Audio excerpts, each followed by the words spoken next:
এই টাকলা ইকবাল রায়হান রাফিকে চরমভাবে অপমান করা শুরু করে দেয়। ইকবাল আরো বলতেছেন যে কিসের শাকিব খান, কিসের আরফিন শুভ, আমি তো অনন্ত জলিলকে নিয়ে নতুন একটি সিনেমা নির্মাণ করব, যেটা বাংলাদেশ সহ গোটা এশিয়া মহাদেশে প্রত্যেকটা সিনেমা হলকে কাঁপিয়ে তুলবে এবং কি আমার সিনেমায় এক নতুন ইতিহাস গড়ে উঠবে। ইকবাল নাকি অনন্ত জলিলের ভিতরে যেই একটি প্রতিভা দেখতে পেয়েছে, সেটা বাংলাদেশের কোনো নায়কের ভিতরে সে এরকম প্রতিভা দেখেনি।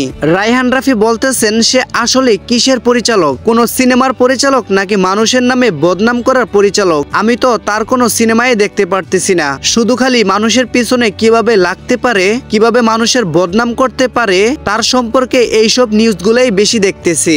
আমি যে আরফিন শুভকে নিয়ে কথা বলেছিলাম যে শাকিব খানের নতুন সিনেমায় আমি আরফিন শুভকে নিয়েও কাজ করব, তাহলে এখানে আমি ইকবালের বিষয়ে তো কোনো কথা বলিনি। আমি আরফিন শুভকে নিয়ে কাজ করলে তার কেন এত মাথা ব্যথা, কে যোগ্য এবং কি কে অযোগ্য সেটা আমি খুব ভালো করেই জানি। এটা তো আমি আর তার কাছ থেকে পরামর্শ নিতে যাইনি। আরেকটা জিনিস লক্ষ্য করেন, শাকিব খান বাংলাদেশের সুপারস্টার, এটা সবাই জানে। সে শাকিব খানকেও অপমান করে কথা বলতে কোনো রকম দ্বিধাবোধ করেনি। আমার কথা হচ্ছে, যদি ইকবালের কাছে কোনো ভালো অভিনেতা থাকে, তুমি তাকে নিয়ে সিনেমা বানাও না রে ভাই।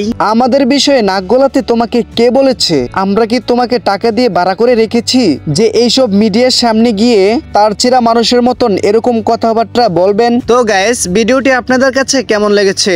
যদি ভালো লেগে থাকে একটি লাইক দিয়ে চ্যানেলটি সাবস্ক্রাইব করে দিবেন। ধন্যবাদ আপনাদের সবাইকে।